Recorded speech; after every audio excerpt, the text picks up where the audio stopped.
नमस्कार। यह कथा महर्षि भृगु की पत्नी पुलोमा और एक दैत्य से जुड़ी हुई है, जिसे इस प्रकार कहा जाता है। पुलोमा अत्यंत रूपवती और गुणवान स्त्री थी। एक दिन महर्षि भृगु किसी कार्य से आश्रम से बाहर गए हुए थे। उसी समय संयोगवश पुलोमा नाम का ही एक दैत्य वहां आ पहुंचा।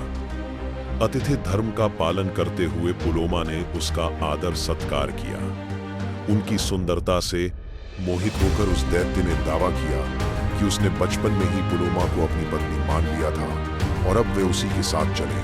पुलोमा ने इस अनुचित बात का कड़ा विरोध किया। तब दैत्य ने अपनी बात को सही ठहराने के लिए अग्निदेव को साक्षी बनने के लिए बुलाया। अग्निदेव ने बताया कि एक बार बचपन में जब पुलोमा रो रही थी, तब उनके पिता ने हंसी मजाक में कह दिया था, हे दैत्य, इसे ले जाओ। उस समय वहीं छिपा एक दैत्य उस कथन को विवाह की स्वीकृति समझ बैठा, किंतु बाद में विधि पूर्वक पुलोमा का विवाह महर्षि भृगु से हुआ, जिससे वही उनके वास्तविक पति बने।